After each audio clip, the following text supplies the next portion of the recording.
Olá a todos, bem-vindos novamente ao podcast O Mindset, onde nós falamos um bocadinho sobre empreendedorismo jovem, empreendedorismo e outros assuntos ligados ao tópico principal. Hoje estamos aqui novamente num estúdio um bocadinho diferente, estamos por Lisboa também, e temos aqui hoje connosco o Gonçalo Sequeira. Boa tarde, obrigada por estares aqui hoje, Gonçalo. Olá, Sofia, obrigado pelo convite. Obrigada. Olha, o Gonçalo também foi fazer aqui um bocadinho uma apresentação, é originalmente de Lisboa, é o fundador e CEO da Hire com dois I's neste caso, passou por empresas como a Mercedes, a ADM e a Fidzai, e também trabalhou um bocadinho fora do país, por Holanda, e deu também assim um bocadinho um insight e umas perspectivas diferentes do mundo do trabalho. Mas isso depois, o que acabou por acontecer é que fez com que tu criasses a Hire. E porque é que a Hire, o que é e porque é que ela é um bocadinho diferente dos seus outros concorrentes? Podes-me falar um bocadinho disso? Sim, boa pergunta para começarmos aqui a nossa conversa. A Hire surgiu por uma necessidade 100% minha, ou seja, basicamente eu tinha trabalhado mais ou menos 10 anos na área de recrutamento e seleção, muito focada em perfis tecnológicos, que é o meu meio favorito, é onde me sinto um peixe na água. E passado praticamente quase 10 anos dessa altura, estava numa startup na Holanda e basicamente convidaram-me para passar a ser team leader, uma coisa que eu já tinha feito em Portugal. Era um desafio interessante, mas comecei a olhar para o meu futuro profissional e vi, vou fazer a mesma coisa outra vez, noutro país, com outra equipa, mas parece-me um bocadinho mais do mesmo. Mais ou menos na mesma altura, terminei um relacionamento muito longo na minha vida, de 5 anos, e senti, já que mudei uma coisa tão grande na minha vida pessoal, vou mudar também uma coisa na minha vida profissional. Acho que não é o melhor motivo para as pessoas aí em casa abrir uma empresa, mas foi o motivo, foi o que me levou e foi o que me motivou realmente a abrir a Hire, foi estar a ver o mesmo desafio a nível profissional e depois ter feito uma grande mudança a nível pessoal e com isso ser um pouco mais fácil também fazer essa mudança a nível profissional. E o ano passado, basicamente, a Hire eu comecei em agosto do ano passado, era muito eu como freelancer. Este ano acabámos por conseguir mais clientes e já temos uma equipa de eu e mais 4 pessoas. E, portanto, trabalhamos muito para que empresas portuguesas e também empresas da Holanda, neste momento, encontrem melhor talento tech. E onde é que nós nos diferenciamos? A nossa abordagem, isto pode parecer um bocadinho clichê, mas é uma abordagem muito mais próxima, muito mais transparente, não só dos clientes, mas também dos candidatos. Porque nós estamos aqui a fazer a ponte entre empresas que estão à procura de talento tecnológico e candidatos que estão à procura de empresas para trabalhar em tecnologia. E nós fazemos essa ponte com uma abordagem sempre muito mais próxima. Nós não queremos que a Hire seja conhecida por aquela empresa que não dá feedback passado algum tempo, que não dá um feedback concreto de melhoria, que não ajuda os candidatos a progredir e a fazer melhor. Ao mesmo tempo que também desafiamos os nossos clientes a porque é que queres um perfil com 5 anos de experiência? Porque é que 5 anos é o número que te faz sentido? Porque não 2 ou 10 ou whatever? Porque é que os anos de experiência têm que ser um requisito? Isto é Sim, só um até exemplo. porque, lá está, nós há um bocado estávamos a falar disso, não é? Os anos de experiência nem sempre significa que realmente a pessoa tem experiência. Pode estar 5 anos num local e não sair dentro de um pequeno ambiente e não estar a diferenciar-se. E eu acho que é a maneira como cada pessoa interpreta aquilo que está a aprender, porque na verdade quando estamos a trabalhar estamos todos os dias a aprender, e também a forma como lidam com o seu trabalho e o que é que retiram do seu trabalho. Portanto, eu acho que isso por acaso é uma coisa super interessante. Tens mesmo clientes que te dizem, mas é que temos 5 anos de experiência, mas qual é que foi o objetivo deles até agora? Ou alguém que te tenha dito isso? Como é que tu deste essa volta que estavas a Sim, falar? sim. Se fores ver todas as empresas, e mesmo isto é uma pergunta que nós perguntamos aos nossos clientes quando fazemos um kick-off para uma nova posição, é quantos anos de experiência mais ou menos vocês estão à espera que esta pessoa tenha, muito para delinear se a pessoa é júnior, se é mid-level, se é sénior, se é outro tipo de nível que possa ter dentro de uma organização.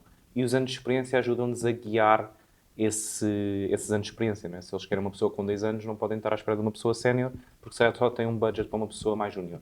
Mas, dentro desses 2 anos de experiência, eles querem alguém, por exemplo, com experiência em Java. Mas Java, por exemplo, pode ser a trabalhar com e-commerce, como pode ser a trabalhar com outro tipo de áreas. É mais importante a expertise que a pessoa tem do que propriamente a experiência que a pessoa tem. Ou seja, vocês ajudam os vossos clientes a especificar o que é que eles realmente precisam, não só, portanto, não criar pesquisas ou não estar a pesquisar por pessoas de uma forma muito generalista, especificar quanto máximo possível. Sim, porque o grande problema do recrutamento, na minha visão, está aí, que é perceber muito bem o que é que nós estamos à procura juntamente com os nossos clientes. Porque, por exemplo, há 1001 posições de software engineer, não é? Que é as posições que nós Claro. acabamos por fazer mais. E eles fazem todos mais ou menos a mesma coisa, que é programar linhas de código e pensar soluções a nível de engenharia. Agora, que tipo de soluções são essas? Que tipo de problema é que a pessoa que nós vamos contratar vai resolver? Isso é uma das Claro. grandes questões que nós fazemos. Sim, se tivermos um programador para um desenvolvimento de um jogo versus um software de, sei lá, de E-commerce, e-commerce ou ou uma outra coisa coisa qualquer, acho que são vertentes muito diferentes e é preciso especificar isso, porque não fazem a mesma coisa. Ou seja, Sim. fazem na essência, não é? Como estavas a dizer, mas depois na especificidade não fazem a mesma coisa. Sim, sim, sim. É um É bocadinho como aos motoristas. Tens um motorista do Uber e do Uber Eats, não é? Estão os dois a conduzir, mas estão a conduzir com propósitos muito diferentes, de entregar comida ou de levar pessoas do sítio A ao sítio B. E a própria motivação da pessoa de fazer isso vai ser diferente, não é? Porque se calhar com um Uber normal tem muito mais contacto com as pessoas, enquanto a pessoa que está a levar comida não tem tanto contacto com as pessoas porque só entrega ali uma coisa. E os software engineers, eu vejo isso muito com exemplo, porque se ele estiver a trabalhar, por exemplo, numa consultora, vai ter mais contato com o cliente para perceber requisitos, etc. Então tem que ser uma pessoa mais comunicativa, digamos assim. Enquanto se estiver a trabalhar num produto, por exemplo, para a NASA, tem que ser um expert numa determinada tecnologia e um geek numa coisa muito específica. E é muito importante levantar um bocadinho esse tapete e perceber qual é que é o problema que a pessoa vai resolver para depois arranjar uma pessoa motivada para resolver aquele problema. Porque há software engineers que adoram fazer jogos, como estavas a dizer, então se arranjares uma empresa de jogos para eles, vai ser um placement muito fácil de fazer. Enquanto há outros que se calhar gostam de vender online, estamos a falar do e-commerce, então aí acho que vai acrescentar muito mais valor, conseguimos arranjar o projeto certo para a pessoa, para em vez de contactarmos 100 pessoas que dizem Java no LinkedIn, vamos contactar 10 ou 20 que dizem Java e gaming. Olha, isso foi uma pessoa que esteja a pensar fazer mudança de carreira. Uhum. Já tiveste algum caso desses? Vários. Como é que isso aconteceu a nível de... As pessoas, ou seja, quem está a contratar costuma aceitar isso bem? Ou Não. como é que isso está, como é que está essa situação neste preciso momento? Porque Sim. acho que as coisas também evoluem um bocado, não é? Já há melhores casos, mas há muito esta ideia e também quero um bocado falar disso contigo, que os recursos humanos, ainda no outro dia ouvi isto num podcast, na verdade, que é nos recursos humanos ainda uma área muito antiquada a nível de mindset, de pensamento, de forma de trabalhar. Por isso, como é que encararam essa passagem de pessoas que queiram estar a fazer mudança de carreira? Sim. Um dos nossos serviços também é ajudar pessoas que querem mudar de carreira ou continuar na sua carreira, mas a crescer dentro da sua carreira, passar, por exemplo, de um cargo técnico para team leader ou fazer uma mudança de 180 graus de mudança de carreira. Portanto, nós também apoiamos profissionais nesse sentido, é um dos nossos serviços, apesar de não ser um serviço para empresas, para pessoas, é um B2C, enquanto temos o B2B, que é onde nós estamos mais fortes a nível de recrutamento. Portanto, nós também aconselhamos candidatos nessa mudança de carreira e as empresas, normalmente, quando nos contratam a nós para um serviço de recrutamento, estão à procura da pessoa perfeita. Pessoa que faça os checkboxes todos, que já tenha tido experiência passada. Imagina, estamos à procura de um Head of Engineering, por exemplo, tem que ser alguém que já tenha sido Head of Engineering antes. Mas se calhar uma pessoa que tenha sido um bom Engineering Manager, que normalmente é um passo antes, pode ser perfeitamente qualificável para aquilo. E às vezes o que temos que mostrar ao cliente é, por A mais B, porque é que ele deve contratar aquela pessoa e não o ideal. Às vezes é porque não tem o budget para isso, outras vezes é porque esta pessoa está tão motivada para trabalhar ali que nos próximos 3 meses vai aprender as tecnologias que ainda não sabe e vai conseguir fazer aquele papel melhor do que ninguém. E por isso é que nós mostramos opções ao nosso cliente. Nós não mostramos só uma pessoa, a pessoa perfeita, mostramos um perfil ideal da pessoa perfeita, um perfil que nós achamos que faz um bom fit, outro perfil que esteja ali perto a nível de experiência, para dar opções ao nosso cliente a nível de contratação. Quando as pessoas estão a pensar numa mudança de carreira, têm que fazer todo um trabalho de autoconhecimento e de reforçar skills que ainda não têm ou de aprender outras novas skills que ainda não têm, digamos, nas suas competências, para se conseguirem distinguir dos outros. Dando aqui um exemplo, há muitas escolas de programação de código, Academia de Código, RNREC, etc. E cada vez saem mais pessoas daí. E são pessoas júniores a nível de software development. Não têm muita experiência, Claro. sabem fazer uma coisa ali Têm e outro lá. tipo de experiência, outro tipo de skills que também são bons, mas depois não têm a parte técnica que estão a começar. Exatamente. Ou não têm, mas Tem, está mas ainda num é nível muito... inicial, Sim, não é? muito júnior. Mas depois, é o que tu estavas a dizer, eles têm um background que algumas pessoas foram vendedoras no passado, outras foram cozinheiras, outras foram não sei o quê. E é aí, primeiro, que eles têm que pegar para mostrar a sua força. Estás a ver? Porque as pessoas normalmente treinam as suas fraquezas. E se treinar as suas fraquezas, vais crescer até um certo nível e vais te tornar average naquela fraqueza. Exatamente. Já não é fraco, mas também nunca vais ser muito bom numa fraqueza tua em princípio, a não ser que despendas muito, muito tempo nisso. Enquanto tu já fores relativamente bom a comunicar, imagina, se treinares mais essas skills e adaptares ao conceito tecnológico, vais-te conseguir distinguir dos outros todos que programam tão bem como tu, mas não comunicam tão bem como tu. E consegues estar ahead do mercado. E por isso é que esse mercado de júniores, na minha opinião, e transições de carreira é difícil, as pessoas têm que fazer um grande, digamos, trabalho de autoconhecimento, mas é possível se as pessoas estiverem dispostas a fazer o trabalho de casa. Só que o trabalho de casa demora muito tempo, tira muita energia, tira menos Netflix, menos passeios, mas depois vejo pessoas que fizeram essa transição e estão super satisfeitas com a sua carreira, super satisfeitas com o seu salário. Precisavam dessa mudança, na verdade. Às vezes, Exatamente. eu por acaso estive a falar com algumas pessoas no outro dia que também estávamos a falar sobre o facto, até acho que essa conversa começou com um artigo que alguém tinha lido, com a ideia de que hoje em dia as pessoas 5 em 5 anos estão a mudar de carreira, que já é uma coisa muito comum na última década, pelo menos. É de mais ou menos 5 em 5 anos as pessoas mudam, se não for carreira, é área. Ou seja, pode até ser, podem até estar dentro da mesma área de trabalho, a parte grande, mas depois estão a especificar-se de uma coisa e saltam para uma outra especificidade que está dentro do mesmo grupo.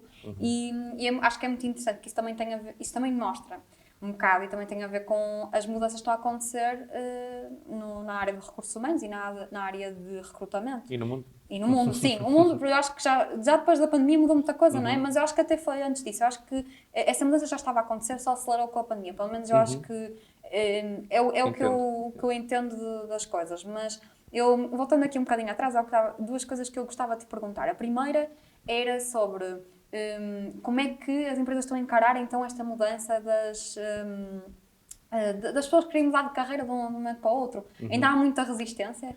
Como é que... Na minha visão alguma, até as empresas terem casos de sucesso que isso funciona. E normalmente, para terem casos de sucesso que isso funciona, é mais fácil promoverem alguém que já esteja na empresa para um cargo diferente. Por exemplo, quando estava na Mercedes acontecia muito isso, de passar pessoas, por exemplo, que estavam na área de suporte ao software para serem product owners, ou para serem DevOps, ou para terem outro tipo de funções, porque já conheciam a casa, não era preciso fazer um onboarding, já conheciam o produto, e depois as pessoas também adaptavam-se muito mais fácil, porque já era um bom fit, digamos, cultural, e só tinham que aprender a parte técnica. Às vezes a parte técnica era muito difícil, as pessoas demoravam 3 meses a 6 meses, mas conseguiam fazer essa adaptação. E depois de muitas empresas começarem a fazer isso e a perceberem isso, começaram a olhar para fora e a recrutar, agora quero um Product Owner lá fora, e começaram a ver que se contratarem alguém que já seja Product Owner, vão pagar X, e se contratarem alguém que quer ser Product Owner, mas ainda não é, vão pagar se calhar metade. Depois começam a ver, isto se calhar financeiramente até faz sentido, bora lá experimentar com uma pessoa. E depois, olha, correu tão bem, a pessoa estava tão motivada, porque estas pessoas normalmente dão mais de si no início, porque têm que aprender, têm que mostrar resultados e querem realmente fazer essa mudança e sabem que não é certo que só porque entraram que já está, porque ainda falta um grande caminho. Então acho que as empresas começam a abrir um bocadinho os olhos a isto. Agora, há muitas empresas, há muitos líderes e há pessoas que têm mais disponibilidade para este tipo de mudanças ou que estão mais a favor deste tipo de mudanças, outras que nem tanto. E, portanto, eu acho que o mercado é muito diverso e às vezes as pessoas pensam todas as empresas são assim. Não, há tantas empresas que são todas diferentes e que olham para isto, ou mesmo dentro da mesma empresa, em áreas diferentes, podem olhar para este tipo de mudanças de uma maneira completamente diferente. Sim, além das culturas, ou seja, culturas em termos de países diferentes, também há depois culturas internas diferentes, não é? Podem estar duas empresas no mesmo país e têm culturas empresariais completamente diferentes. Aqui não estamos a falar só de culturas de nacionalidade, estamos a falar de culturas também de empresariais. Eu acho que isso também tem um grande impacto. E também, pegando outra vez a tal segunda pergunta que eu tinha para te fazer era, mas então, nós estavas aqui a explicar que vocês então mostram ao vosso cliente e apresentam vários casos. Como é que funciona esse processo? Porque acho que as pessoas, se calhar, não percebem muito bem ou pelo menos tinham uma ideia do que é que uma empresa na área de recursos humanos fazia no passado e as coisas mudaram muito, portanto nem toda a gente sabe muito bem o que está a passar agora na área e se calhar podes-nos explicar um bocadinho que tipo de processo é que é, como é que vocês então apresentam esses casos, porque acho que isso é interessante, as pessoas também saberem um bocadinho que existe isso e que isto funciona, que se não funcionasse não estávamos aqui, não é? Não era um caso, não é? Sim, sim, concordo. Deixa-me só também especificar aqui um caso, que é, há empresas de recursos humanos, e nós somos uma empresa de recursos humanos, mas que faz uma vertente de recursos humanos muito específica, que é o recrutamento ou a atração de talento, digamos assim. E esse é, digamos, o primeiro passo no que nós chamamos no Employee Journey, ou seja, na vida de um employee, de uma pessoa que entra numa empresa. Ou seja, isto nós fazemos o step antes da pessoa se tornar empregada daquela empresa. Okay. Há outras empresas que tratam mais da parte do onboarding, do acolhimento da pessoa, há outras empresas ou áreas dentro das empresas de formação, training, development. Nós fazemos o início, é aí que nós somos bastante fortes, que é na parte da atração e na seleção. Vocês já fizeram um niche down da vossa área para só aquela fase da atração e de início e de let's start, vamos dar o primeiro passo. Yeah. Ok. Recursos humanos é um mundo que tem estas áreas todas. Ok, Estás a bom. perceber? E nós podíamos fazer um bocadinho de tudo e podíamos fazer tudo de uma forma mediana e eu prefiro fazer muito bem a área da atração porque se esta área for bem feita, as outras vai ser muito mais fácil que a pessoa seja bem sucedida. Agora, se recrutares mal a pessoa, por mais que tenhas um bom onboarding, por mais que tenhas uma boa cultura, por mais que tenhas um bom training, nunca a pessoa não é um bom fit para ali, não vai passar a ser um bom fit só porque tens um onboarding excelente. Enquanto se fizeres um bom recrutamento e mesmo que não contrates a pessoa que idealizaste lá atrás, mas que tenha a motivação e tenha um fit para a empresa, a pessoa vai conseguir crescer muito mais facilmente na estrutura. Voltando aqui e mostrando o que é esta parte da atração de talento. E isto eu vou tentar resumir para não ser muito boring, mas basicamente as empresas têm necessidades de resolver problemas, como eu te disse, normalmente querem ter mais capacidade para resolver esses problemas. Ou terem mais capacidade, ou criarem uma área nova, ou criar uma área de negócio. Depende muito do que é que a empresa quer, mas normalmente uma empresa que está a contratar, das duas uma, ou está a querer crescer a nível de áreas de negócio, ou está a querer substituir alguma pessoa importante que saiu. Okay? Estes são normalmente os dois casos que as pessoas nos contratam, porque temos um serviço premium de recrutamento e, portanto, elas têm que estar a fazer dinheiro para nos pagarem e para nós conseguirmos identificar a pessoa certa. Tem que ter o capital, não é? Tem que ter o capital. E, portanto, ou as empresas estão a crescer ou estão a substituir alguém muito importante que não lhes está a permitir crescer. Okay? Ou que saiu e é uma pessoa, uma figura-chave na empresa e que temos que substituí-la. Portanto, primeiro nós identificamos o porquê da empresa estar a recrutar, porque é muito diferente fazeres uma substituição de alguém que saiu, já tens um legacy por trás, comparando com uma posição completamente nova na estrutura. Imagina que vão abrir uma nova equipa de engenharia para fazer uma nova feature num determinado produto. É um desafio também diferente de vender ao mercado, ok? Ou simplesmente precisam de mais mãos para fazer mais coisas, então precisam de um determinado tipo de perfil. Se calhar esse tipo de perfil já não vai ser uma pessoa que vai precisar de criar coisas novas, mas vai precisar de manter coisas antigas. E, portanto, a motivação da pessoa vai ser completamente diferente. Portanto, nós sentamos muito tempo com o cliente, pelo menos um kick-off de 45 minutos nós fazemos com o cliente, onde temos um documento, onde expomos tudo o que o cliente e nós pensamos do perfil, e aqui o cliente não é só o chefe da pessoa, não é só o manager da pessoa, é também toda a gente que vai estar a entrevistar a pessoa ao longo do processo. Às vezes é só uma ou duas pessoas, todos os envolvidos. Key people, é? Sim. E idealmente pessoas que vão trabalhar com esta pessoa no futuro, como é óbvio. E portanto tentamos sentar toda a gente numa sala de Zoom ou de Google Meets, ou presencialmente se for necessário, e percebemos muito bem o que é que eles querem a nível de personalidade, o que é que eles querem a nível técnico, o que é que esta pessoa vai fazer, o que é muito bom naquela empresa, o que é que não é tão bom naquela empresa, que falhas é que a empresa tem.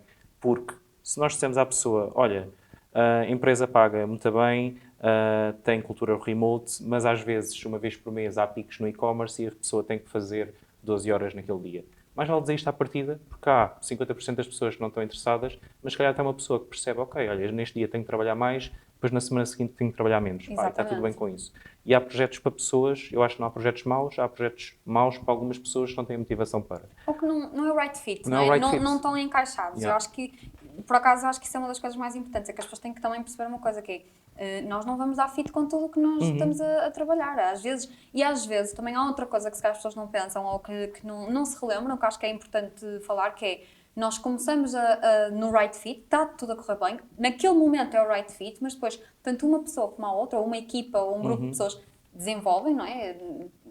As coisas mudam, não é? E deixam de ser o right fit, ou seja, naqueles primeiros 6 meses, ou 7, ou 1 ano, ou 2, ou o que for, era o right fit, e depois deixa de ser. Isso não quer dizer que todo o percurso seja mau, simplesmente quer dizer que já não é a altura certa, vamos move on, não é? Sim, e as coisas mudam muito e as pessoas, eu acho que às vezes não são tão flexíveis como poderiam ser, porque os contextos mudam, não é? Se uma empresa estava a vender 100 e agora só vende 50, vamos ter que fazer coisas diferentes do que estávamos a fazer. Isto ainda agora aconteceu com a Hire. No início do ano tínhamos muitas posições para fechar, agora não temos tantas. Então uma das recrutas está-nos a ajudar com a parte comercial e percebeu perfeitamente isso.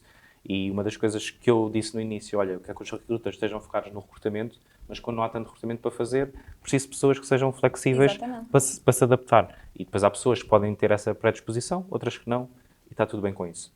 Voltando aqui à pergunta que me disseste, ou seja, há uma parte muito bem de perceber o que é que a empresa quer e depois há uma parte de olharmos para o mercado. Primeiro nós vamos fazer um levantamento, um sourcing, vamos perceber que tipo de empresas é que têm as pessoas que a empresa nossa cliente quer, para identificarmos key persons dentro de outras empresas. Normalmente são competitors ou empresas que façam uma coisa parecida com o que a empresa está a fazer. E vamos contactar as pessoas dessas empresas. Fazemos isso muito através de LinkedIn. Também fazemos um anúncio que é uma job description, que é o descritivo de funções. Nós fazemos um advertising de recrutamento, que é pegar naquele descritivo de funções e torná-lo mais interessante, mais readable, mais fácil de ler para a pessoa que está à procura e que é aquele fit. Porque se eu te meter um descritivo de funções com 2 páginas, a pessoa certa vai ler aquilo e vai passar. Se eu meter um descritivo de funções com 10 bullet points que sejam to the point, ou que aquela pessoa pensa, provavelmente a pessoa vai clicar apply e vai me mandar o CV. Portanto, a nossa estratégia de sourcing é criar um advertising muito bom, depois contactar pessoas no LinkedIn e também criar uma mensagem apelativa, normalmente que diz o cliente, que diz o desafio, que diz o salário, mas também não seja muito longa para a pessoa ler. Depois contactamos aquele conjunto de pessoas, quem nos responder, normalmente convidamos para uma conversa connosco, mais ou menos meia hora, onde estamos muito focados em perceber a motivação, a experiência, o que é importante para a pessoa para mudar. Depois, as pessoas que nós identificamos que têm as competências e têm a motivação para o nosso cliente, apresentamos ao nosso cliente, dizemos, senhor cliente, temos esta pessoa e esta pessoa, e fazemos um relatório, e depois a partir daí o cliente faz o processo de recrutamento e nós vamos gerindo o processo de recrutamento com o cliente, que normalmente tem 1, 2, 3 entrevistas, às vezes pode ter um teste técnico ou não, depois o nosso cliente faz uma offer a 1 ou 2 pessoas que identificou e nós também fazemos o acompanhamento do candidato antes de receber a offer e depois para perceber se ele vai aceitar ou não. Depois se aceitar, pá, excelente, fizemos o nosso trabalho, se não aceitar vamos voltar atrás e perceber com o cliente o que é que não correu bem, o que é que não está a dar, apresentar alternativas e, portanto, isto parece relativamente simples, mas no mínimo demoram 3, 4 semanas, na melhor das hipóteses, e às vezes para os candidatos é frustrante porque se calhar temos um candidato muito bom que já está numa offer e aquela pessoa está ainda na primeira fase e tem que estar à espera que aquela pessoa ali decida. E estas coisas que às vezes as pessoas não veem enquanto estão à procura de emprego é que não estão só elas no mercado. Estão elas, estão mais 10 pessoas que nós contactámos e estão mais 10 pessoas que se candidataram. E às vezes nós não vamos falar com aquelas 20, vamos falar se calhar com 10. E depois o nosso cliente só fala com 2 ou 3, porque nós, um dos nossos, onde acrescentamos valor é o cliente interessar o mínimo de pessoas possível para ter a contratação. Mas que sejam dentro daquelas especificidades que eles estão à procura, não é? O mínimo possível qualificado, basicamente. Se eu falar com 10 pessoas, identificar 5 que são boas, mas tenho 3 que são melhores do que as outras 2, vou só mostrar ao cliente as 3. Claro. Okay? Se ele não gostar, se calhar vou voltar às outras 2, só para ver se faz sentido, ou até vou novamente ao mercado para ver se há pessoas qualificadas. Isto porque é muito por uma questão de comparação e nós irmos percebendo o que é que funciona e o nosso trabalho como agência de recrutamento é facilitar a vida ao nosso cliente e ajudar-lhes a contratar a pessoa certa o mais rapidamente possível, com menos effort do lado deles. Não me interessa que eles façam 10 entrevistas para contratarem um. É muito mais interessante eles só fazerem 3. Porque vão ver o Gonçalo poupou-me 7 horas, porque senão, mais valia, nós não enviamos CVs. Estavas a perguntar as nossas diferenciações no início, eu não te respondi, mas muitas agências de recrutamento enviam o máximo de CVs possíveis das pessoas que estão motivadas. E envio as pessoas que estão motivadas, que estão qualificadas para a função e que eu acho que têm um bom fit. E que vou-vos mostrar 3 pessoas que têm um bom fit por motivos diferentes. Normalmente não mostro 2 pessoas com um perfil muito parecido, porque se tiver 2 pessoas com um perfil muito parecido, vou ver qual é que é a melhor entre as duas e mando uma. Okay? Isto se o cliente quiser uma pessoa. Se eles quiserem 2, 3, 4, já faz sentido mandar mais. Né? Depende muito, mas normalmente pedem-nos mais, quer um tech lead para gerir esta área. Ok, bora lá, só precisam de uma pessoa. Mas às vezes também há posições de volume onde preciso de 4 ou 5 software engineers, aí a perspectiva recrutamento de volume acaba por ter um mindset diferente do lado da empresa de recrutamento. E vocês, estavas a falar muito da área de tecnologia, da área de software. Isso é porque a maior parte dos vossos clientes são dessa área? É o que se está a ver mais neste preciso momento? Eu suponho que seja, na verdade, porque é uma das áreas que, neste preciso momento, pelo menos em Portugal, que tem muita escassez de programadores, não é? Sim. Pelo menos há uns tempos atrás, não sei se ainda é neste preciso momento. Mas as outras áreas não têm tanta procura desses serviços que vocês oferecem? Esse também é o nosso nicho, ou seja, nós especializamos em recrutar perfis tecnológicos. Isto porque também conseguimos recrutar os outros, não quer dizer que não consigamos, mas nós queremos fazer leverage à nossa network e às nossas formas de recrutar. Então nós trabalhamos sobretudo para 2 tipos de clientes, ou startups que precisam montar novas equipas, ou corporates, por exemplo, trabalhamos muito com a Cecil, que faz cimentos e agora precisa de equipas digitais. E não tem competências in-house para recrutar tech, porque não é uma empresa tecnológica. Então, nós acabamos por conseguir acrescentar muito valor, porque, entre aspas, vamos ensinar a Cecil a contratar talento tecnológico. Enquanto em startups, se calhar até sabem recrutar talento tecnológico, mas não têm um departamento de recursos humanos e, portanto, nós conseguimos entrar muito mais rapidamente nesse tipo de empresas, porque ainda estão a formar o departamento de recursos humanos. Então, startups é um target relativamente fácil de entrar. Corporates que ainda não sabem recrutar tech acabam também por nos pedir. E nós estamos mais especializados em perfis tecnológicos, porque primeiro temos network, segundo dá para nos diferenciarmos porque o perfil tecnológico é muito mais competitivo. Tens mais pessoas à procura daquele tipo de pessoas. Então consegues diferenciar se tiveres um bom parceiro a ajudar-te a aquele tipo de perfis. Enquanto se calhar uma posição de marketing, tu abres um anúncio, recebes 20 ou 30 candidaturas e consegues fazer o recrutamento por ti e não precisas de um especialista como nós. Okay? Há em algumas áreas que sim, se estivermos, por exemplo, a falar de um Head of Marketing, é completamente Muito diferente. diferente, sim. E já conseguimos acrescentar valor, mas lá está, temos estado mais focado nas posições de tecnologia, porque é aí que conhecemos bem o mercado.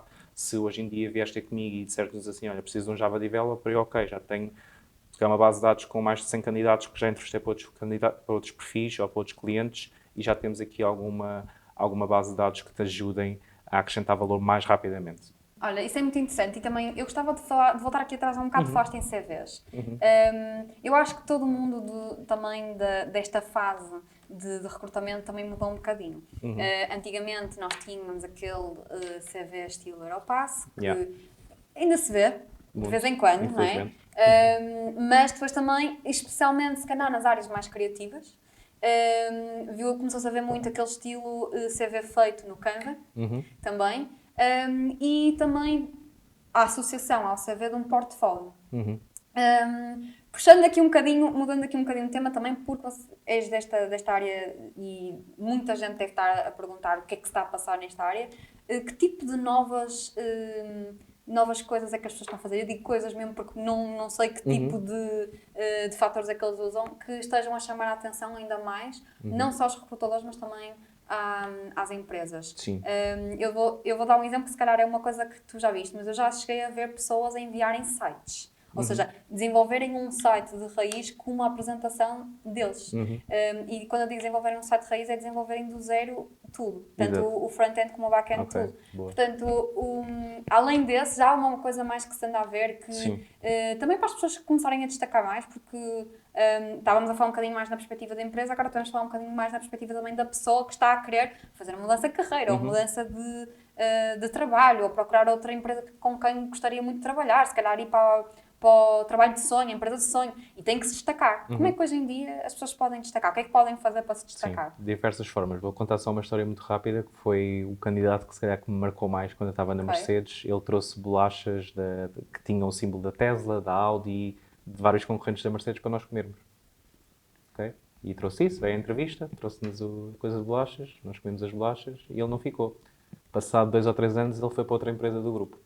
Acabou por ser contratado para a parte de trucks, não foi para a Mercedes da parte de carros, foi para a parte de caminhões na altura que ainda estavam juntos.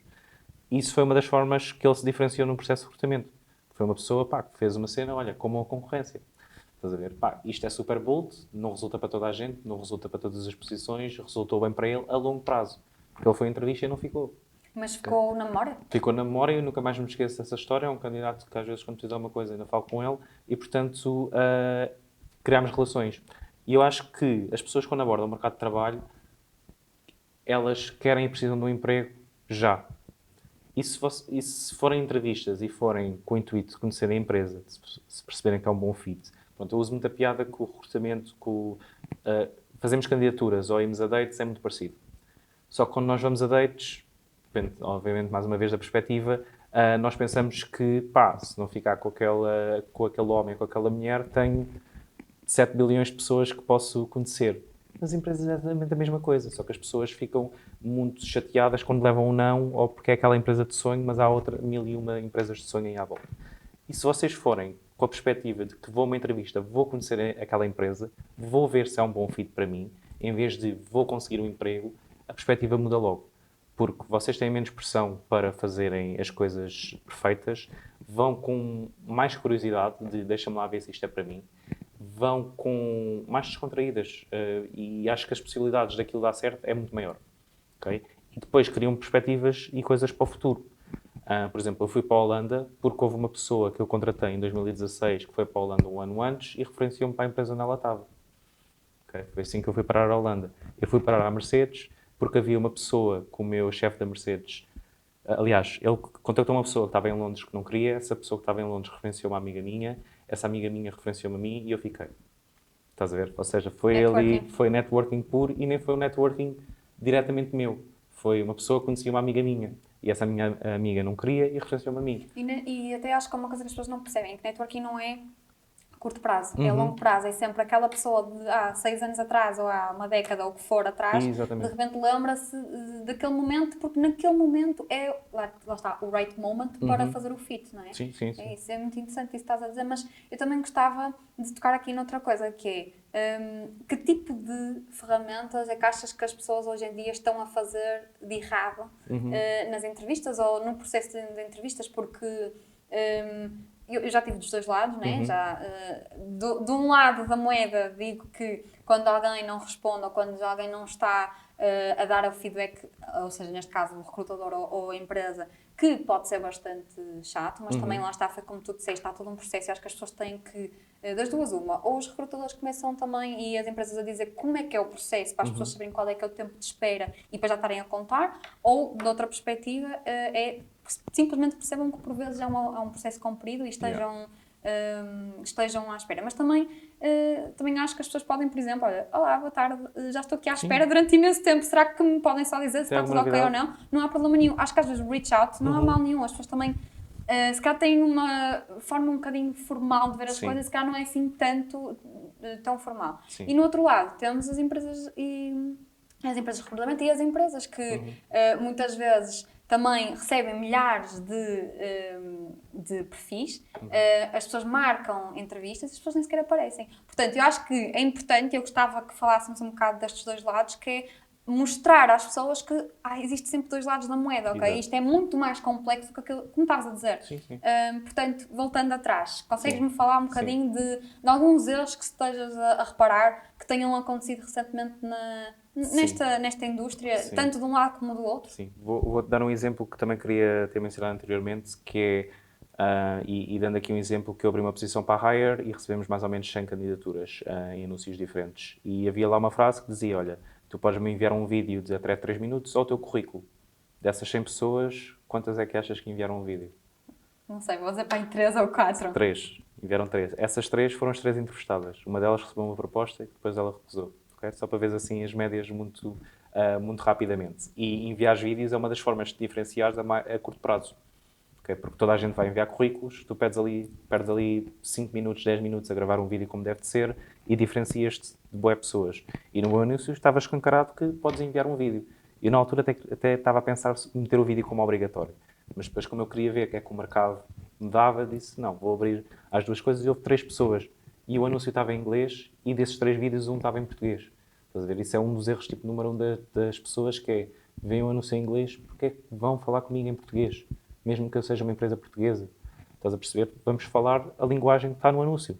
Sim, até porque hoje em dia a empresa pode estar sediada em Portugal, mas ser internacional. Exatamente. Acho que as pessoas têm que também... E se o anúncio está em inglês é por alguma razão. Tipo, por exemplo, quando eu fui à procura de emprego na Holanda, eu não me candidatava a anúncios em holandês porque não falava inglês, porque claramente eles não estavam à procura de alguém que não falasse holandês. Exatamente. Uma coisa muito simples.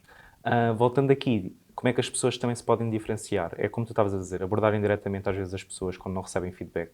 Para mim, se tu envias uma candidatura, passado uma semana não recebes feedback, tenta encontrar quem é o recrutador, tenta encontrar quem é o hiring manager e manda uma mensagem, dizer, olha, candidatei-me, acho que faz sentido para isto. Pode ter acontecido alguma coisa, pode ter um e-mail ficado perdido, terem enviado vários e-mails e não ter ficado estagnado. Às vezes acontece. Há tanta coisa que pode ter acontecido. Por exemplo, eu quando comecei a trabalhar, tinha um CV tão mau, sem número de telefone, que houve uma senhora muito querida que, depois de ter enviado para aí 20 candidaturas, me disse, olha Gonçalo, eu gostava de contactar-te, mas não tens o teu número de telefone. E eu sei de recursos humanos, sou mesmo mau nisto, nem o número de telefone meti no currículo. Depois comecei a perceber que devia ter metido o número de telefone no currículo. Mas tinha que enviar para aí 20 candidaturas para alguém me dizer isto. Estás a ver? E obviamente que não é a obrigação dessa pessoa dar-me este feedback, mas também era a minha obrigação, se calhar, de contactar os outros 20 e dizer, olha, está aqui o meu novo currículo. Por exemplo, e as pessoas não são proativas no seu job search. Isso é uma das coisas que nós trabalhamos com clientes B2C, é técnicas para as pessoas serem mais proativas a nível não só de criação de networking, mas a nível também de quando não há feedback, vamos lá tentar ter esse feedback. Porque a pior das hipóteses ficam como estão, já sem feedback. Okay? Segunda pior hipótese é dizerem que não, portanto, estão mais ou menos na mesma situação. A melhor das hipóteses Sim, é não dizer, perdem olha, nada. sim, olha, esqueci-me, estava de férias, uma colega minha, não sei o quê, e se calhar até consegues uma entrevista. Muitos clientes meus conseguem entrevistas assim, por insistirem. Agora, não basta insistir com um, tens que insistir com 10 ou 20, porque desses 10 ou 20, se calhar só 2 ou 3 é que te vão dizer alguma coisa. E, portanto, as pessoas, lá está, usarem os contactos para conseguirem mais oportunidades, irem atrás desses contactos, fazerem follow-up, é super importante. Nós, como recrutadores, nós fazemos o mesmo. Nós contactamos mais ou menos 100 pessoas para cada vaga. E não basta enviar só uma mensagem. Normalmente enviamos 3 ou 4 mensagens às mesmas pessoas, porque elas não respondem à primeira, na maior parte das vezes. Às vezes não viam o e-mail, ou estavam de férias, ou por acaso naquele fim de semana aconteceu alguma coisa, ficaram doentes, Sim. o que for. Tal como para um candidato isso acontece, também acontece para as empresas, não é? É Sim. um bocado isso que estás a dizer. Sim, sim. E eu sei que há muitos colegas meus, e nós às vezes também nos acontece de não dar feedback a tempo e horas, mas se tu perguntares, vais-nos estar a ajudar. Porque vais fazer aquele reminder. Quantas vezes nós no WhatsApp não abrimos uma conversa e nos responder, aparece outra coisa e Exatamente. já não está ali. No LinkedIn, nos e-mails, acontece exatamente a mesma coisa. Hoje em dia temos tanta fonte de atenção que temos que relembrar às pessoas que estamos cá. E por muito que as pessoas tenham processos de organização, porque eu sei que vocês têm um processo de organização, já falámos um bocado disso, por muito que nós todos tenhamos todos os processos de organização e que todas as empresas estejam com agora aqueles, por exemplo, sistemas. o ClickUp ou o Notion, ou o que for, todos os sistemas que as pessoas muitas vezes hoje, esses são dos mais conhecidos hoje em dia, por muito que nós tenhamos isso, lá está, existe sempre pessoas ou pequenas distrações digitais, não é? Que vêm sempre, cada vez mais. a notificaçãozinha, tudo que vem interromper aquilo que nós estamos a fazer. Sim. Qualquer notificação é logo um segundo de atenção perdido e depois vários segundos de recuperação para voltar a estar naquele foco que nós estávamos. Sim. E isso é verdade, porque às vezes acho que é importante estarmos a falar disto mesmo, porque nós estamos aqui a falar de coisas que são tão óbvias, mas que as pessoas não sabem, não se lembram, não fazem a mínima ideia. E eu acho que é mesmo isso. Olha, eu vou-te dar um exemplo também que eu acho engraçado, porque eu também, pronto, já estive a fazer alguns processos de recrutamento, que eu acho que é uma coisa muito simples, mas que de certeza que tu também tens histórias destas, ou é uma coisa muito, muito simples, mas eu tive uma estagiária que me enviou um e-mail bastante extenso, mas ou seja, bem estruturado e com parágrafos bem organizados, ou seja, não era cansativo ler. Ele era grande, mas como estava organizado não era cansativo ler. Mas não mandou só um, ela mandou um. Não consegui responder logo, demorou algum tempo. Mandou-me um segundo. Também não consegui responder a esse, porque nem sequer abria o e-mail, já não sei onde é que estava, acho que estava fora do país e tudo. Ela, quando mandou o terceiro a dizer, olha, este é o último e-mail que eu vou enviar, mas é porque eu estou mesmo interessada, ela teve uma entrevista e nem sequer estava à procura de ninguém, não havia oportunidade. Ela fez a entrevista, ela foi fantástica, ela ficou, ainda está a trabalhar connosco hoje. Boa. Portanto, é só um exemplo de que ela mandou 3 e-mails. O primeiro foi o mais extenso, o segundo e o terceiro já não foi tanto, mas ela foi fazendo o follow-up, foi fazendo o reminder. Porquê? Porque ela queria mesmo trabalhar numa empresa como aquela que nós tínhamos, ou seja, quando é o right moment, right fit, a right person, as pessoas têm que aproveitar isso. E eu tenho a certeza que tens mais exemplos, mas é uma coisa tão simples, não é? Só de mandar 3 e-mails, ela perdeu o tempo de enviar vários e-mails. E pesquisou para saber quem eras, como é que era a empresa. Isso também lá está, outra das coisas que as pessoas não fazem é esse trabalho de research. Enviam para 10 empresas e depois já tive pessoas que eu liguei para a pessoa, olha, candidataste a X, ele o quê? Quando? Que empresa é essa? Que empresa é essa? Pá. E, por exemplo, uma das coisas que eu dou aos meus clientes é um tracker, um Excel tracker, onde metes lá candidatas, metes lá a que dia candidataste. Para depois, quando isto acontece, diga-me lá um bocadinho, ok, está aqui. Que horas é que mandaste o e-mail, para quem, como, link do link do e-mail para tu depois carregares no e-mail para ver o e-mail que tu enviaste, para tu te lembrares, porque são é normal. coisas simples, é normal. Se tu candidataste a 50 vagas, não te vais lembrar de todas, mas só não te lembras se não quiseres. Porque tal como as empresas têm sistemas para coordenar os candidatos todos que têm, as pessoas que estão à procura de emprego podem ter sistemas para coordenarem as vagas que se candidatam. As pessoas com quem falam, quem é que está em cada stage. Podem fazer isso com Excel, podem fazer isso com Notion, podem fazer isso de 1001 formas gratuitamente. E como tu estavas a dizer, também tenho exemplos assim. A pessoa que está a trabalhar comigo em marketing. E ela nem me abordou. Ela meteu um post no LinkedIn, tipo, um bocadinho já, eu li o post, já estava um bocado no desespero, porque ela estava a dizer que queria uma oportunidade em marketing e que ninguém lhe dava oportunidades e estava disposta a trabalhar gratuitamente. Eu falei com ela pareceu uma pessoa porreira e eu disse-lhe assim, olha, então faz-me um post no LinkedIn como fosse para a Hire, para eu perceber um bocadinho o que é que ela podia produzir. Ela, em vez de me enviar enviou 3 ou 4. Okay? Só aí, eu pedi um com estas especificidades, ela enviou mais. E disse, ok, então olha, vamos fazer um trial de 3 semanas, eu pago-te X e tu trabalhas 3 semanas connosco e vamos ver como é que corre. E eu não estava a procurar ninguém de marketing. Okay? Mas eu assim, olha, está aqui uma boa oportunidade para apostar em alguém que não tem experiência, tentar ajudá-la a crescer e já agora, pá, tenho isto tudo de marketing que gostava de fazer, que não tenho tempo, se calhar vou começar a fazer isto mais cedo. E neste momento está connosco, já passaram 3 meses e vai continuar na estrutura. E é uma pessoa que eu não tinha... Estava a pensar se fazia sentido contratar, se não, estava cheio de dúvidas. Não entrevistei mais ninguém. Aliás, entrevistei uma pessoa, mas já há muito, muito tempo atrás, e nunca abri uma vaga a dizer estou à procura de uma pessoa de marketing, nunca houve na Hire, e contratei aquela pessoa porque ela meteu um post e foi uma das pessoas que está comigo, também me enviou aquele post e disse, olha, esta pessoa, não era interessante falar com ela, e eu, bora lá. Isto do quiet hiring é uma coisa muito recente, não é? Sim e não. Ou Sim e seja, não? eu quando Ok. Porque eu tenho comecei... visto mais exemplos Yeah. disso, mas eu queria perguntar isso. Eu quando comecei, há muito o que as pessoas chamam o hidden market do mercado de trabalho, que é, eu quando comecei a trabalhar em recrutamento, eu trabalhava numa empresa de executive search. Uma empresa de executive search, passa a palavra, está a recrutar executivos. E normalmente as empresas que estão a contratar executivos não querem que as outras empresas saibam que elas estão a recrutar executivos. Exatamente. E portanto, o nosso trabalho, nós não tínhamos anúncios. Só nós e a empresa cliente é que sabíamos que estávamos a contratar uma determinada pessoa.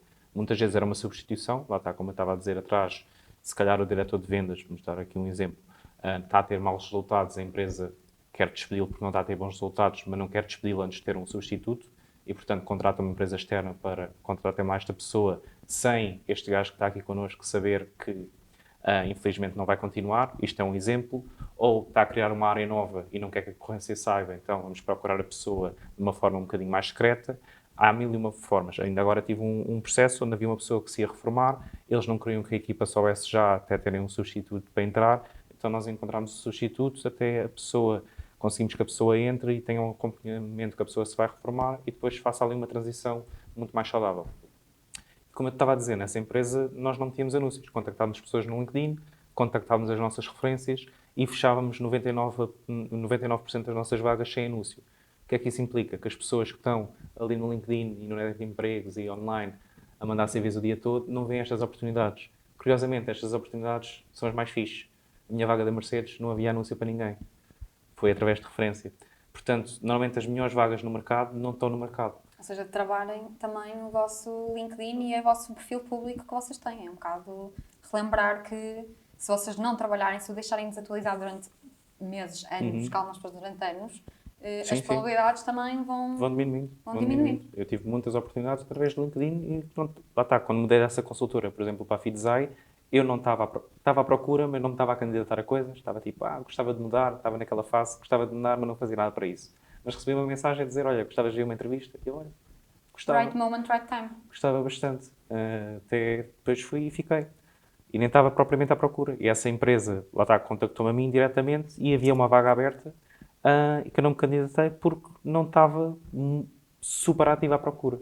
E às vezes também, sendo um candidato passivo, não é? Uma pessoa que está bem num sítio, é bom, temos um LinkedIn top para as oportunidades virem ter connosco, para, olha, se calhar aqui vou ganhar mais 500 euros, vou ter mais responsabilidade, vou trabalhar com o Zé Manela, vou trabalhar para a Google, coisas assim. Às vezes as melhores oportunidades na vida aparecem quando não estamos à espera.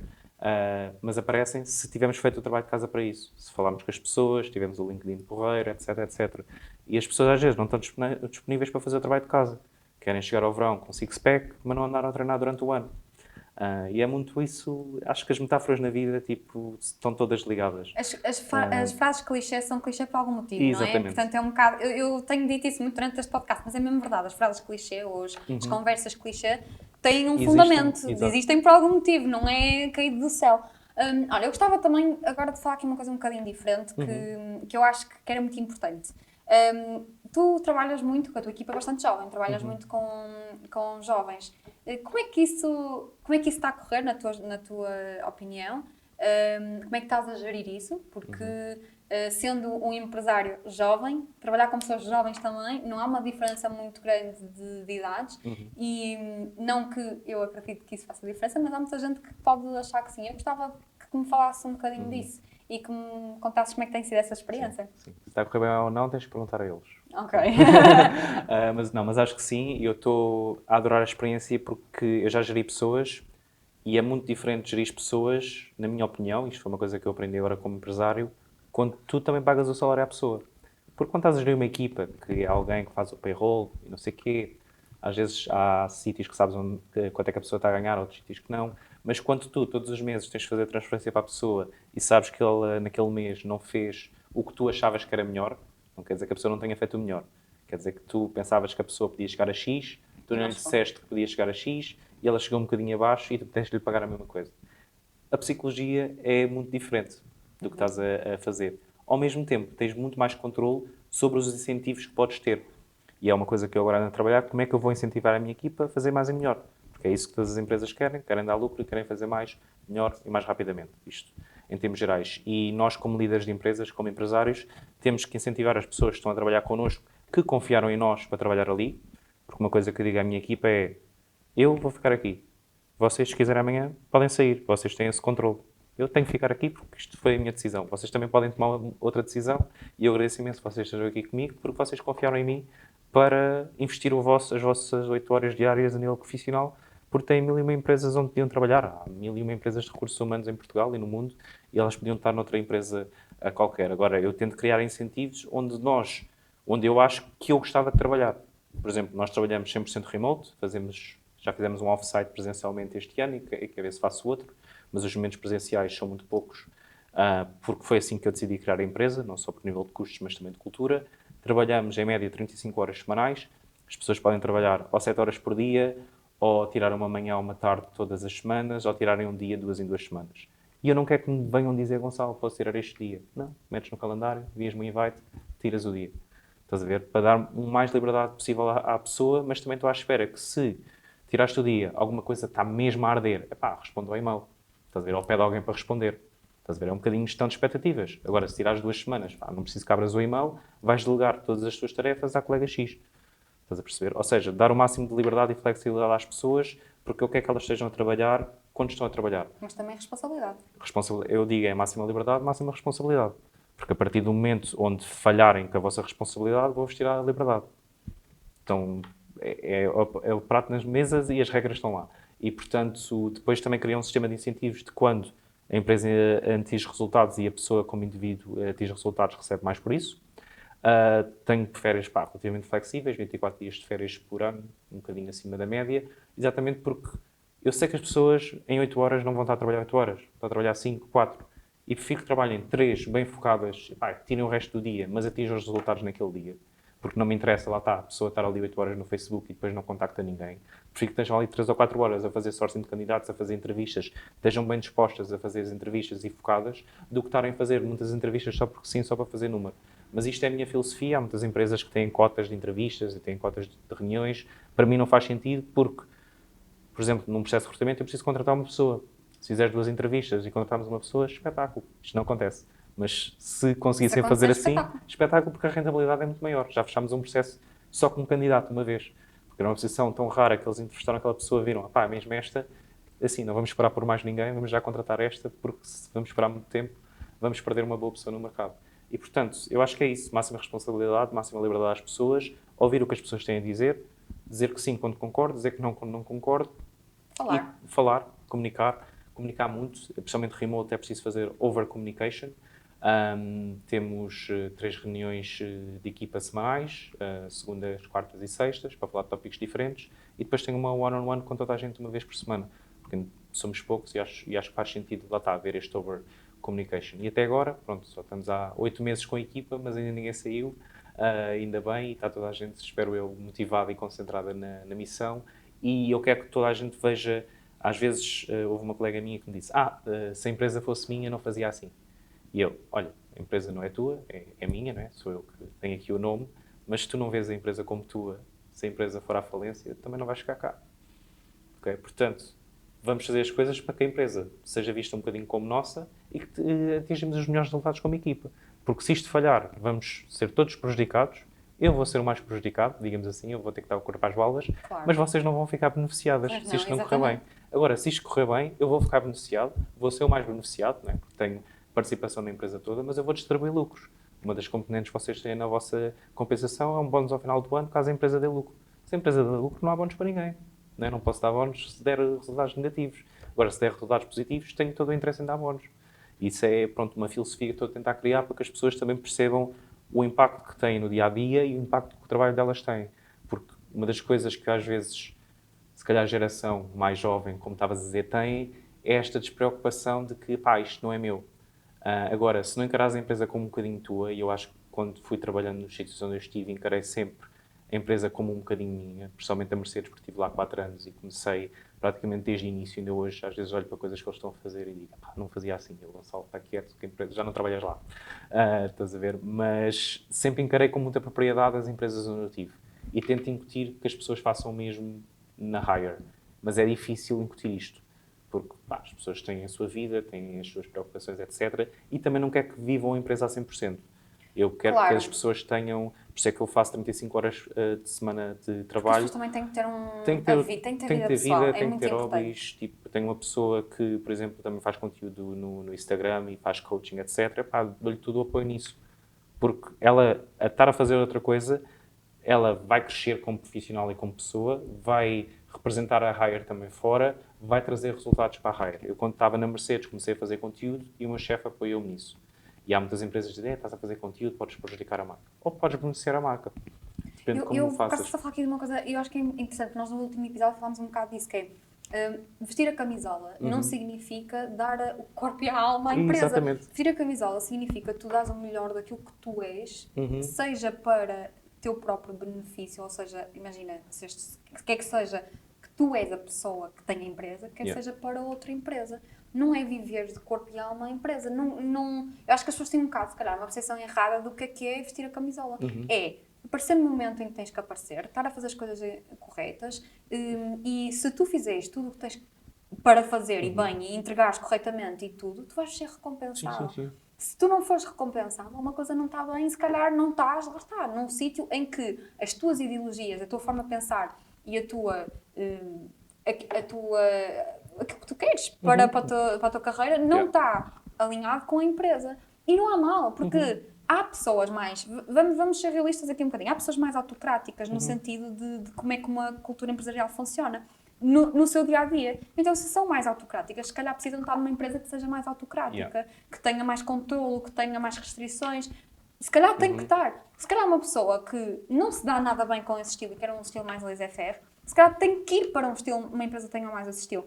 Eu acho que não há certos e errados. Eu, por acaso, tenho muitas pessoas que muitas vezes me dizem mas esta empresa é horrível porque nunca nos dão férias, nunca isto, assim. Mas olha, mas não tens não sei quantos dias de férias? Tenho, então, mas isso não é o normal que as pessoas têm? Se calhar até tens mais, na verdade. Ou seja, eu acho que as pessoas têm às vezes que take a step back e pensar, ok, se eu não estou bem onde estou, eu tenho que avaliar porque é que eu não estou bem. Será que eu já estive enquadrada com onde eu estou? Aquilo que estamos a falar no início do episódio. Será que eu estava enquadrada com aquilo que eu tinha e que naquele momento estava enquadrada com os meus objetivos e com aquilo que eu queria e neste preciso momento cresci dentro da empresa, mudei a forma de pensar e já não estou enquadrada e preciso de outra coisa? Ou será que eu estou com expectativas acima da média daquilo que eu quero? Ou será que eu simplesmente não falei com o meu chefe para colocar as minhas expectativas e para ele dizer se essas expectativas podem ser recompensadas ou não, ou se coincidem com as expectativas do meu chefe? Eu acho que as pessoas às vezes esquecem-se que é mais simples a resolução do que pode não parecer. Vamos imaginar que eu quero mais férias, ou quero trabalhar menos horas, ou o que for. E eu vou falar com o meu chefe e digo assim, olha, eu quero 35 horas por semana. Isto é possível? Como é que nós podemos fazer? Olha, se calhar não podemos fazer 35 para já, porque eu tenho pessoas acima de mim que não me vão permitir isso, que vai ser difícil, mas isso é uma coisa que eu já quero incutir há imenso tempo. Tu nem sequer sabias que o teu chefe queria incutir isso há muito tempo. Eu não sabia disso, ok, começas a falar assim, mas olha, eu vou tentar aos pouquinhos reduzir e falar e ver se conseguimos mudar um bocado a cultura. Se calhar, se tu nunca tivesses falado com o teu chefe, ele não sabia disso. Ele não sabia que tu pensavas da mesma forma que tu e tu não sabias que ele pensava isso. Eu sei que isto é um exemplo mesmo muito simples, mas é isso, as pessoas às vezes têm muitas ideias. Eu acho que é importante falarmos disso assim de forma aberta e colocar aqui os pontos, porque isto acontece mesmo. Eu, por acaso, quero trazer aqui um exemplo muito giro que eu tive uma colaboradora minha que veio ter, que eu faço one-on-one, não é? E eu estava a falar com ela assim, olha, o que é que se está a passar? Como é que isso está a correr? E ela disse-me assim, olha, ando muito desmotivada. Ando muito desmotivada, explicam-me porquê, esteve a falar comigo, pôs tudo na mesa, Boa. disse isto tudo. E eu, ok, como é que nós podemos resolver? Como é que tu te sentirias bem com isso? Ela, se nós pudéssemos fazer isto assim, assim, assim, eu sentiria bem. Assim, ok, vamos tentar, vamos ver como é que vamos fazer isso. Falámos um bocado, as duas, estivemos ali a falar e chegámos a uma conclusão, as duas. Uns meses depois voltei a ter outra vez uma conversa similar, assim, então como é que está a correr? Estou ótima. Estou ótima, não tenho problema nenhum. Por mim estou bem, fico aqui, não quero sair, estou ótima. Deixas-me viajar pelo mundo à vontade, trabalhar remoto, nunca tive nenhuma empresa que me deixou fazer isso, não sei o que. No contrapartida, outras pessoas, se calhar, não diriam a mesma coisa e não têm o mesmo objetivo. E não há mal. E eu acho que é isso. As pessoas têm que começar a perceber que falem. Os vossos chefes não são um bicho de sete cabeças. E se forem, se calhar, lá está. Não estão... É melhor descobrirem rápido. Exatamente. Não estão alinhados. E não estar alinhado não há mal. É importante sabermos o que é que nós queremos e o que é que não queremos. Não é? E eu acho que é isso. Acho que isso é muito importante. Mas eu também queria te fazer uma pergunta. Porque tu falaste no facto de, às vezes, as equipas serem mais jovens, terem uma mentalidade um bocadinho diferente hoje em dia, se calhar um bocadinho mais o que as pessoas chamam de radical, não é? Do que outras gerações. E eu tenho ouvido muito, se calhar mais lá fora do que cá em Portugal, das pessoas a dizerem que os Gen Z não querem saber do trabalho. Estão-se a borrifar para o trabalho. Eu não acho que seja verdade, até porque o exemplo que eu acabei de dar foi a minha equipa é quase toda Gen Z, portanto eu não acho que isso seja verdade, mas percebo porque é que muita gente diz e gostava de ouvir um bocadinho o teu insight nisso, porque tu também entrevistas muitas pessoas de várias idades diferentes, gostava de ouvir um bocado o teu insight sobre isso. Eu acho que muitas vezes essa é a percepção porque como as FIAs já estão 2 ou 3 gerações acima, não têm a capacidade de empatia e de perceber o que é que estas gerações mais novas, digamos assim, estão à procura no mercado de trabalho. E por isso é que eu acho que lá dá que as pessoas que estão a trabalhar comigo são relativamente mais jovens porque também se encaixam mais no meu modelo do mundo. E há muitas empresas de recursos humanos onde têm sócios de 50, 60 anos que depois, quando estão a lidar com pessoas de 25 anos, obviamente que há ali um desface. E estou a dizer isto e pode não haver, atenção, há pessoas de 60 anos que são super competentes e super para a frentex e conseguem perceber essas gerações. Agora, muito das discussões que se ouvem entre um e outro é exatamente por haver essa falta de empatia, porque uns nasceram com um tablet à frente dos olhos e os outros até aos 20, 30 anos nunca tiveram um telemóvel. E, portanto, eu acho que isto muda muito a percepção das pessoas e eu acho que tenho a sorte de ter só tido um telemóvel para aí aos 15, 16 anos e que me deu um bocadinho os dois mundos, que é um mundo sem internet e um mundo com internet. E gosto muito mais do mundo da internet porque tens muito mais possibilidades, tens 1001 desafios diferentes e que eu acho que só estamos a começar nesta fase. Mas eu acho que as gerações mais jovens não são desinteressadas, têm um interesse diferente e têm mais interesses, porque têm mais possibilidades. Lá está a internet, dá-nos isto, dá-nos escolhas, dá-nos possibilidades e se calhar querem estar a trabalhar num part-time 4 horas e noutro part-time 4 horas. Se calhar numa cena estão a criar, estão a ser mais criativas, na outra estão a ser mais organizadas. Estou a dar aqui um exemplo só para as pessoas perceberem que as gerações mais novas querem diversidade no seu trabalho. E se tu disseres, olha, vais fazer chamadas o dia todo num call center, eu acho que ninguém vai ficar super contente com isso, por mais que gostes de fazer chamadas. Okay? Mesmo que tu adores fazer chamadas, não vais querer estar 8 horas só a fazer isso. Por mais que adores escrever, se calhar consegues escrever 3 ou 4 horas, estás ali no modo criativo e depois tens que fazer outra coisa. E é isso que as empresas não pensam quando olham para as workforces, que é, queremos especialistas, vamos metê-los todos a fazer a mesma coisa, das 9 às 5. E as pessoas fartam-se rapidamente de estar sempre a fazer a mesma coisa. Eu, pessoalmente falando, sempre me metiam a fazer exatamente a mesma coisa, eu, passado 1, 2, 3 anos, mudava de sítio. Porque precisava de um desafio diferente. E, hoje em dia, lá está, essas gerações mais jovens têm menos apego, têm menos, se calhar, lealdade às empresas, exatamente porque as empresas não são empáticas com elas, ok? E, portanto, mais facilmente mudam. Eu sempre mudei muito facilmente. E há uma história gira que eu sempre, no início, quando mudava de emprego, eu ligava à minha mãe e dizia, mãe, estou a pensar em mudar de emprego. Ela, vais mudar outra vez, filho, ainda agora mudaste o ano passado. E eu, sim, mãe, estou a pensar nisto. E agora já não digo à minha mãe que vou mudar. Aliás, já não pergunto à minha mãe que vou mudar. Ligo à minha mãe e digo, olha mãe, mudei. Já não pergunto. Porquê? Porque a minha mãe está a trabalhar há 20 anos no mesmo sítio, é empregada doméstica, nunca viu outras profissões, nunca viu outras vidas, obviamente que o conselho dela vai ser o que resultou para ela, porque ela ficou naquela carreira e conseguiu ter um ordenado todos os meses até agora, durante 20 anos. E hoje em dia, com o mercado atual e a concorrência, isso também já não é propriamente uma realidade, não é? Nós sabemos disso, não é? Sim, as realidades são diferentes portanto, não podes pedir conselhos a uma pessoa que nunca fez aquilo que tu queres fazer. E é muitas vezes isso que nós fazemos. Vamos pedir aos nossos pais, aos nossos amigos, que não nos vão dar um bom conselho. E não é porque não querem o melhor para nós, é simplesmente porque não sabem o mundo do emprego agora. E um jovem que sai da universidade aos 25 anos, a maior parte dos pais não está preparada para aconselhar esses jovens, porque o mercado de trabalho está diferente. Muito diferente. Muito diferente. De uma forma muito rápida. É que mudou muito rápido. Eu acho que também é importante relembrar isso. É que a mudança foi muito rápida e isso traz um impacto maior. Porque se calhar se não tivesse tido... se não tivesse sido tão rápida, as pessoas tinham mais tempo para se adaptar a essa mudança. Certo. Mas também acho que nunca houve tantas tools para as pessoas se adaptarem rapidamente. Também é verdade. E acho que nunca é tão fácil aprenderes uma cena nova. Por exemplo, eu agora estou a fazer vendas, nunca fiz vendas na vida, a não ser no início da minha carreira. Pá, vou ver vídeos, vou contratar mentorias, falar contigo, vou falar com outros founders e aprendo uma coisa que nunca tinha feito e aprendo a fazer. Às vezes as pessoas também têm medo disso. Ainda esta semana tive a pessoa de marketing que estava a dizer assim, Gonçalo, nunca fiz isto. E estávamos numa reunião de equipa, ok, tudo bem, não ano. Eu disse, olha, eu vou-te começar aliás, daqui para a frente, eu vou-te sempre pedir coisas que tu nunca fizeste. Okay? E a resposta não pode ser nunca fiz. Eu vou aprender.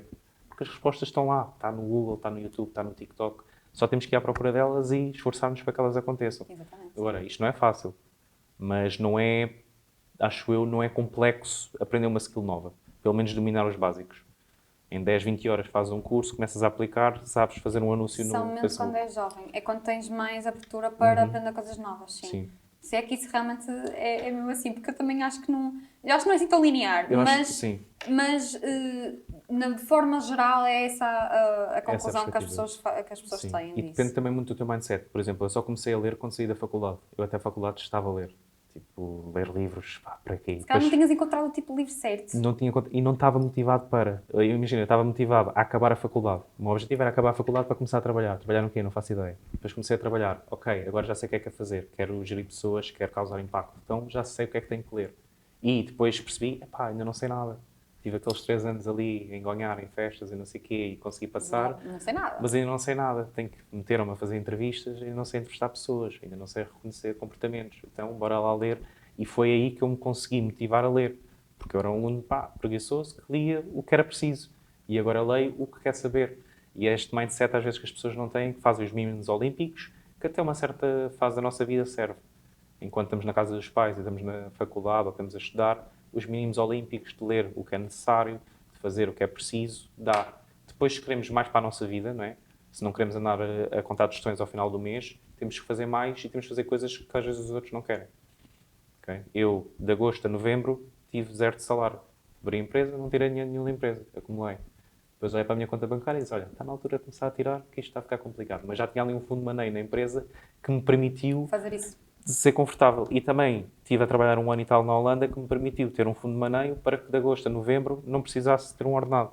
Exatamente. E que agora, se a empresa for à falência, consigo ficar 6 meses sem trabalhar, a olhar nas Caraíbas, a pensar o que é que vou fazer a seguir. E, portanto, mas isto foram decisões que eu fiz lá atrás. Foi planeado. Foi planeado e não foi, estás a ver? Okay. Porque há coisa... Imagina, eu sempre poupei dinheiro e quis investir, mais ou menos desde os 22, que invisto no mercado de ações, por exemplo. E não foi com o intuito de um dia vou abrir uma empresa e vou precisar de um fundo de maneio. Mas quando eu digo planeado aqui, neste caso, não é nesse sentido. Era mais que foi planeado no sentido de sempre soubeste que tinhas que ter algo salvaguardado. Isso não deixa de ser um planeamento. Planeaste para ter uma salvaguarda, não é? Sim, é verdade. Foi mais planear um sítio onde eu pudesse cair confortavelmente, porque via os outros a cair e depois a ser muito difícil levantarem-se.